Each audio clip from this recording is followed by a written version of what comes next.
Cartoon Network 64. Hi, Puffy AmiYumi is a 2004 Cartoon Network cartoon based on two celebrities of the same name. Before we get to the cartoon, I want to talk about the people behind the music, because it is an interesting story. Did you know despite it being 20 years since they were famous, they are still active today? I was not aware of that until doing research for this video.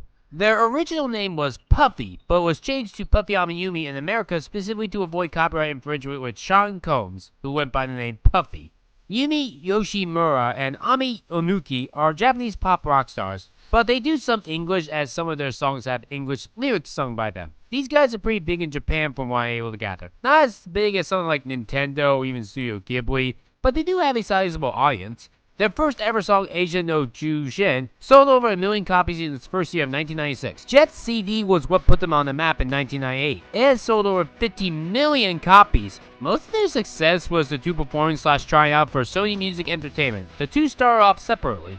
Ami was in a band in sophomore high school called Hanoi Sex. Pretty sure that wouldn't actually fly in high school if the actual acts happened. While Sony liked the band, they only really cared for the vocal lead being Ami. Sony encouraged her to stay and become separated from her own band just so that she could have a better future in a private school for her to learn music. She accepted, and I think they went off on bad terms there. Meanwhile with Yumi, she was from the Sticks area of Osaka and then moved to Tokyo where Sony enjoyed her music there as well. In their early 20s, both Ami and Yumi met each other by coincidence. Ami had a concert there, and at the after party, the two met and really hit it off. Before they met, the two each had confidence issues and didn't want to be solo artists anymore, so the two teamed up to become a duo and Sony approved of it. This was a goldmine decision, as the two had made millions and became celebrities in Japan. They even wrote songs for animation like the theme song for Teen Titans, and the credit song for the 8th Pokemon movie, Pokemon Lucario and the Mystery of Mew. AmiYumi hosted their own TV show called Pop Pop Pop Pop Puffy. They even got some celebrities on there like Lenny Kravitz, Sylvester Stallone, and Harrison Ford.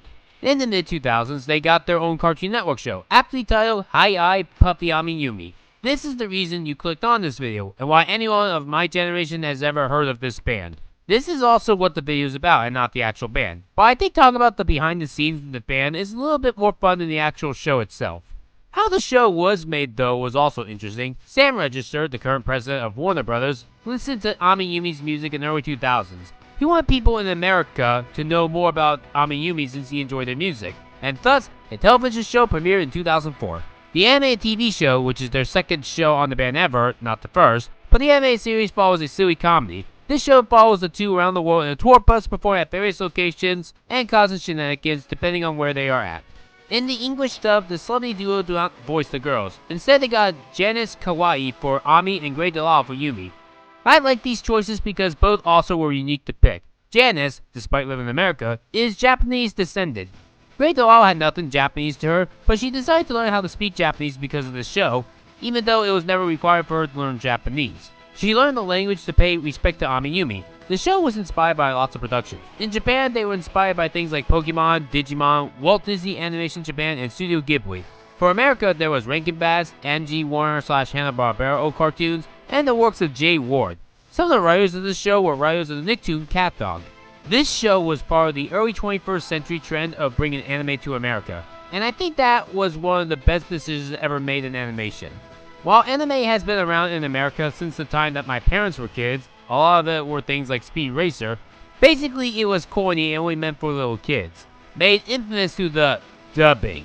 Because editing animation was much harder to do back then, it often showed the characters lip-syncing off because dialogue for Americans and Japanese people are not the same.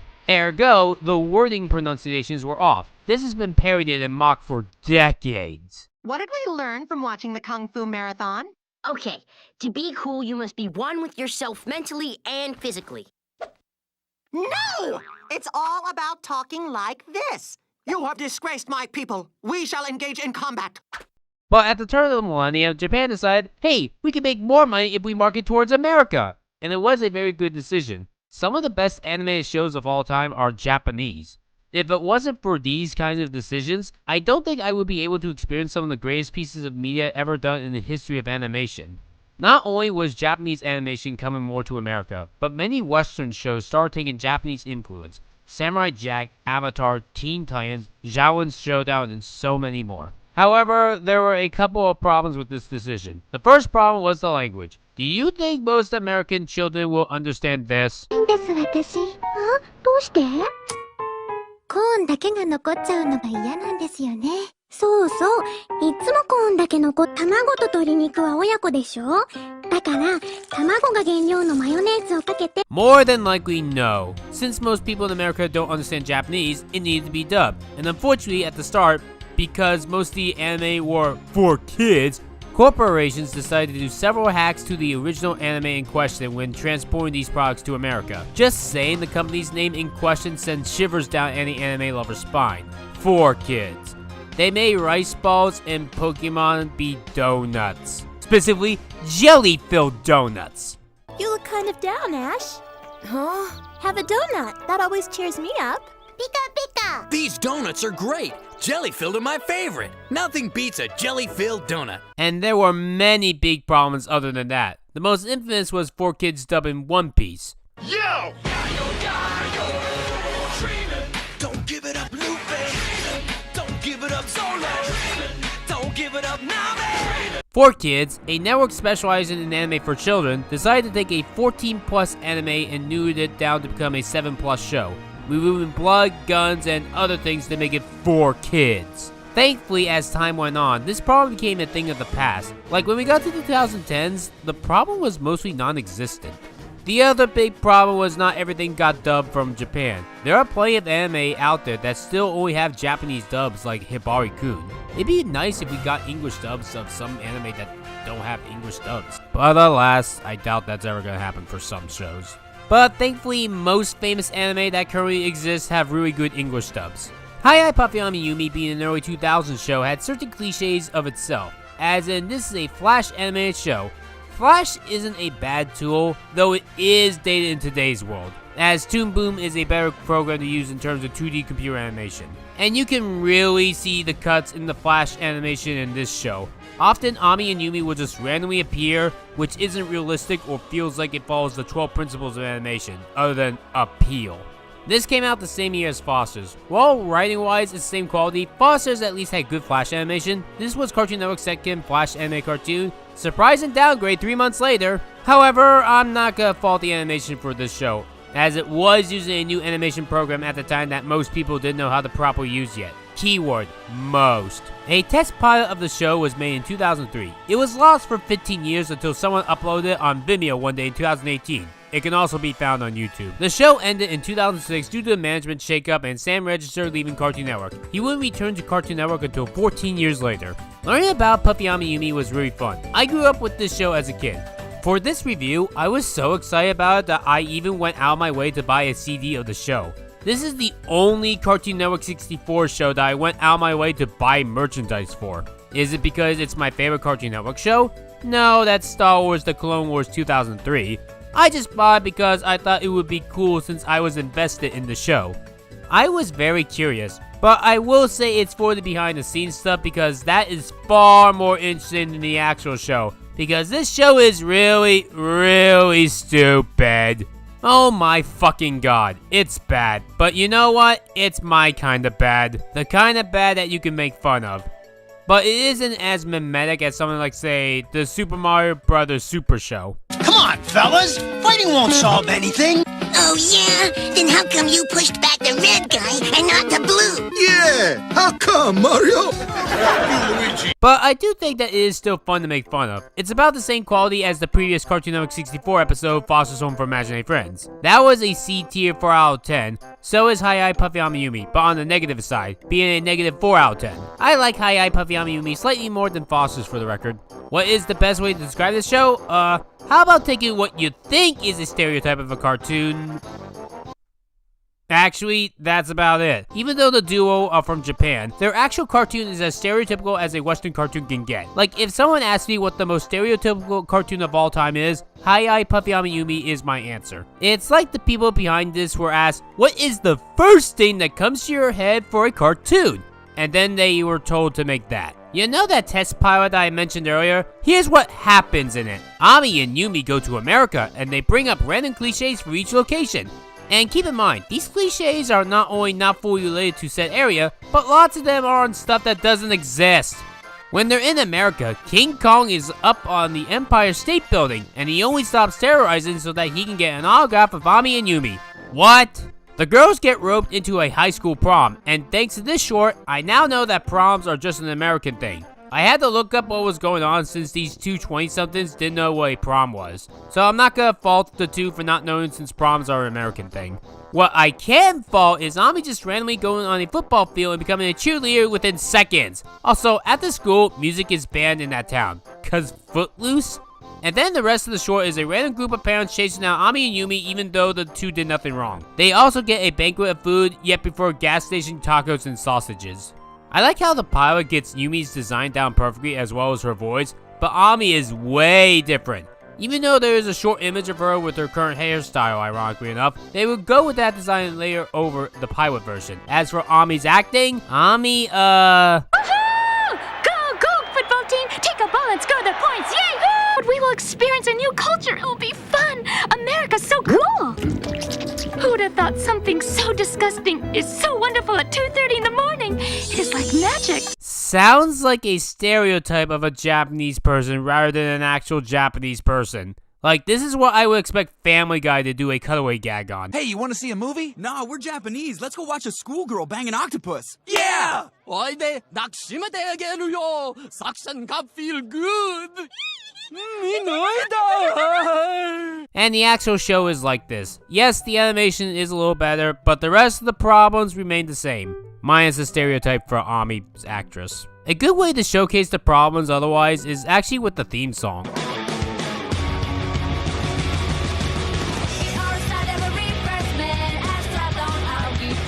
So, Ami and Yumi meeting was when they started making music. Even though Ami was in a band prior, so immediately this theme song is a lie to the real people.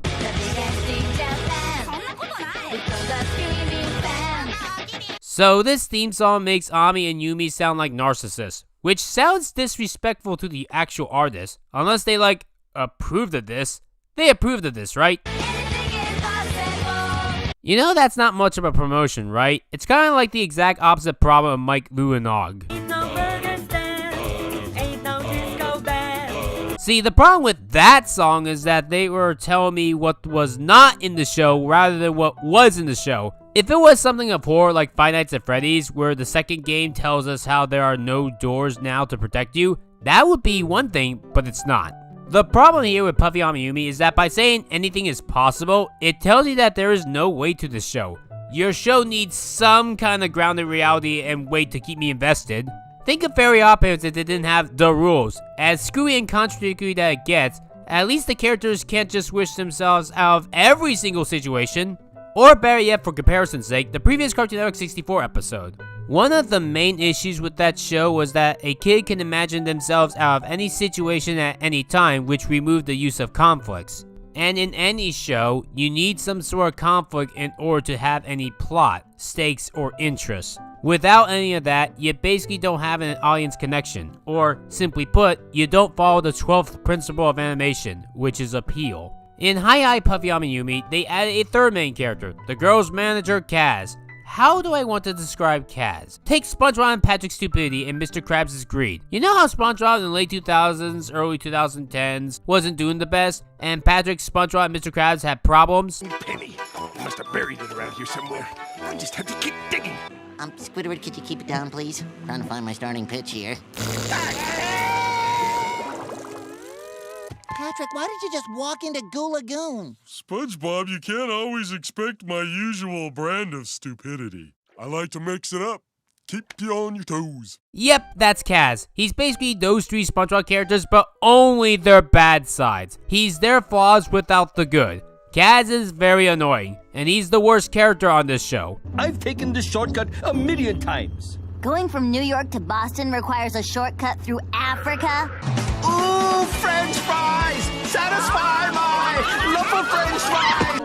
It's the, manager's duty to stay behind and, protect the bus. Now hop to it. Time is money. Rent was due on the 1st and you girls never paid up. So I had no choice but to evict you. Have you been eating paste? It's us, Ami and Yumi. Since when do we pay rent? Since I came up with the brilliant idea yesterday. That reminds me. Give me a call if you know anyone looking for a place. Sayonara.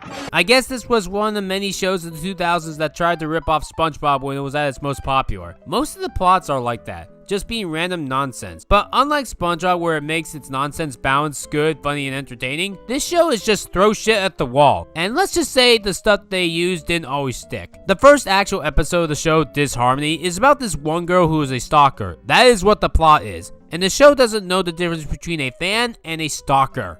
Maybe it's just because I'm famous myself and dealt with dangerous stalkers trying to get me thrown into prison for the rest of my life, but I do not find this funny. I'm glad someone likes us. Like you, I love you. That's why I've dedicated myself to memorizing the intricate, intimate details of your lives. Ami, you like to eat pickles with peanut butter when you're feeling giddy. Your favorite color is rainbow. You're a sucker for macrame. And when you think no one's looking, you like to draw a face around your belly button and make it talk. Yumi, you love the sound of nails on a chalkboard. You hate flowers. You have a tiny birthmark in the shape of Abe Lincoln's profile on the bottom of your left foot. And ever since that pine nut incident when you were 5, squirrels make you very nervous. Wow. I guess she is our #1 fan. Ah! What are you doing in there? Hey! And why are you wearing my bunny pajamas?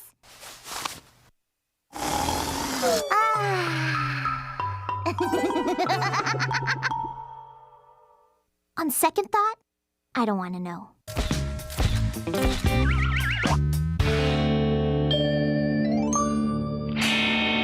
What? Ah!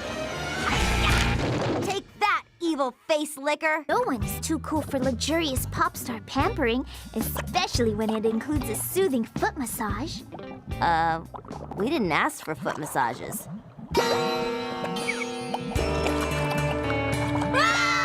That's disturbing. Maybe 20 years ago in 2004 when this episode came out, people thought that stalkers were good, but now here in 2024, it's not good. Thankfully, I don't see pieces of media anymore glorifying stalkers, because if I had to deal with another Sierra from Total Drama World Tour, I would lose it. You're, like, not the only person on the team, Courtney. There is my friend Sierra to consider.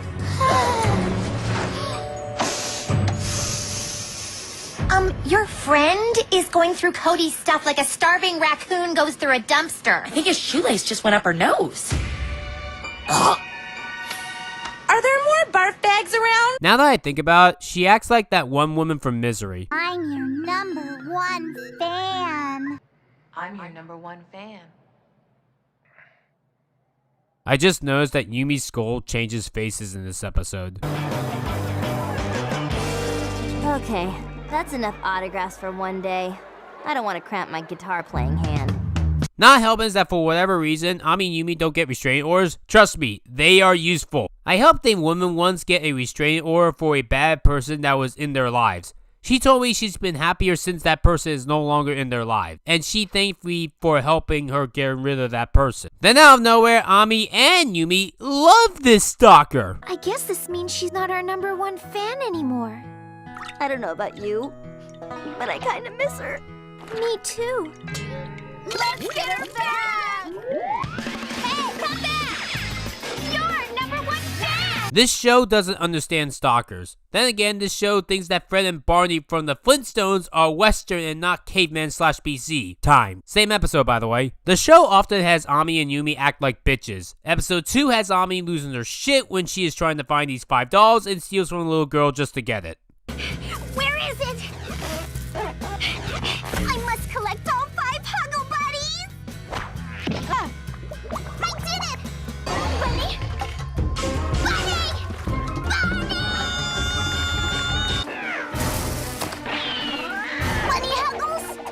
Where are you? Freeze! Step away from the cereal. Well. What do we have here? I love you, Bunny Huggles!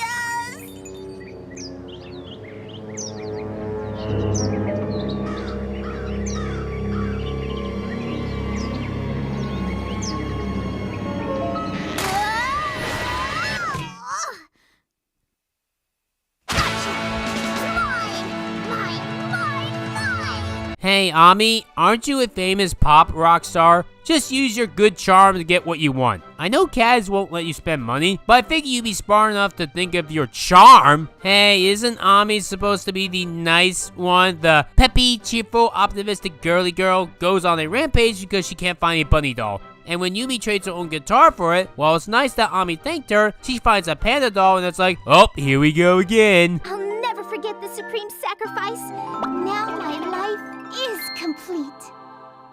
Okay. Well, now that that's settled, I think I'll have a bowl of cereal. New! Panda Pal in every box. Collect all 100. Playful panda, pensive panda, patriotic panda, positive panda, pathetic panda, proton panda, power panda. Episode 3, you can apparently summon monkey ninjas by putting pills in water. To activate your instructor, place pill in water and step back.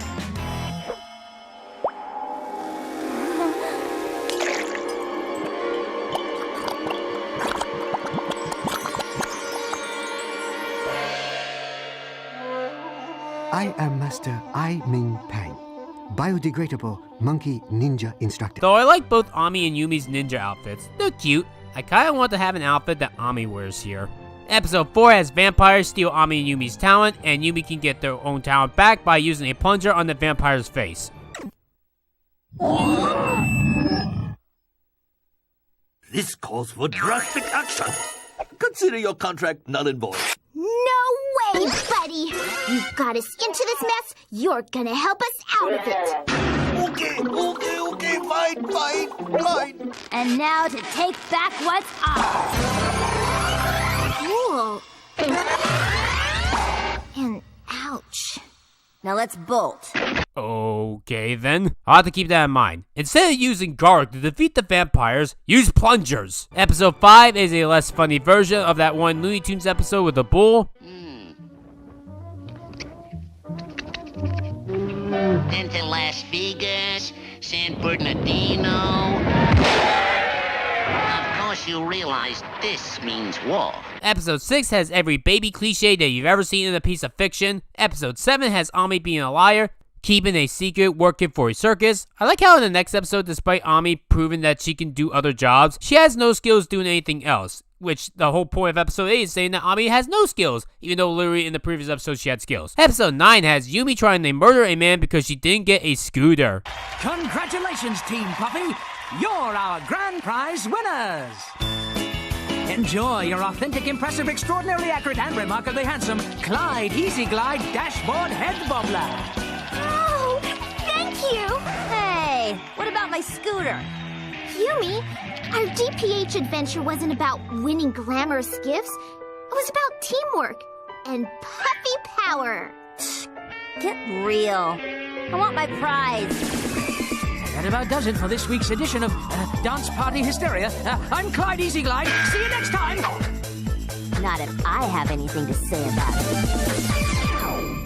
Episode upon episode is just stupid and stupid and stupid and stupid and stupid and stupid and stupid and stupid and stupid and stupid and stupid and stupid and stupid and stupid and stupid and stupid and stupid. Not helping is Ami's voice is too similar to Jenny from My Life as a Teenage Robot. Yes, the same actress is for both, being Janice Kawaii. Now, I've heard people have this discussion before, voice cliches.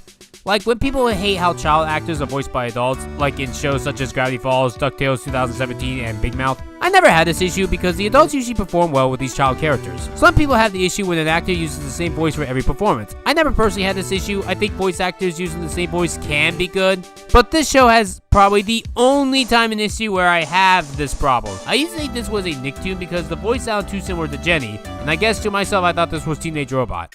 Don't worry, Tuck. From now on, there'll be no more misunderstandings. Let's not fight over Chad. Janice is the problem here. Good point.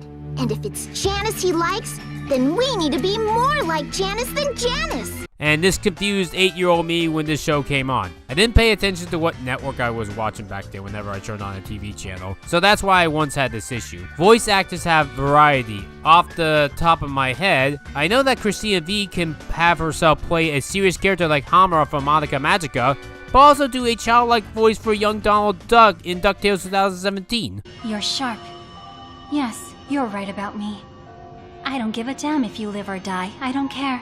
I just don't want Madoka to see you like this, as you destroy yourself. If you don't let me help you now, you're going to die either way. You see, if you make her suffer any more, then I will kill you.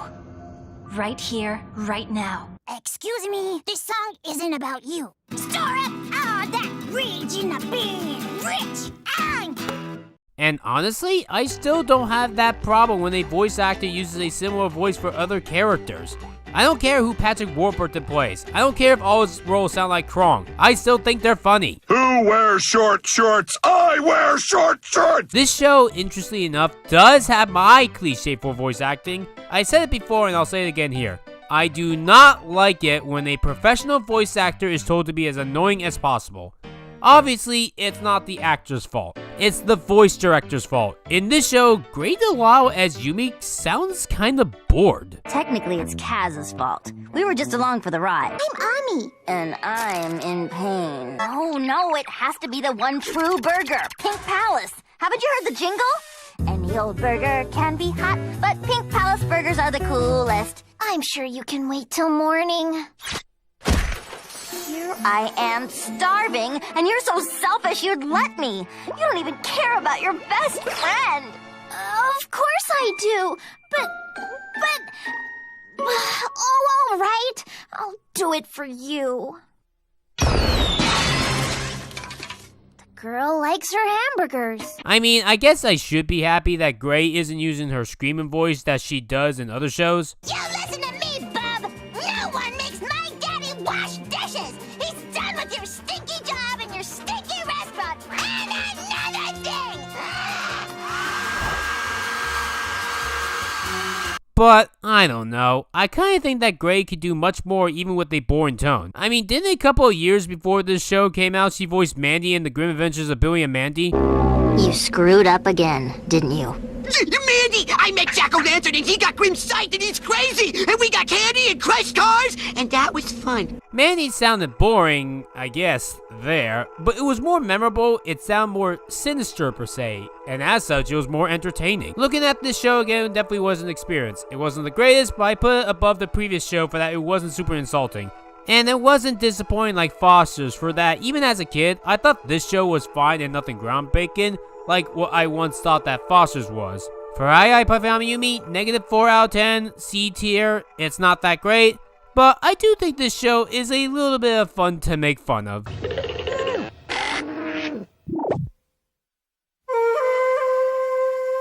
See ya!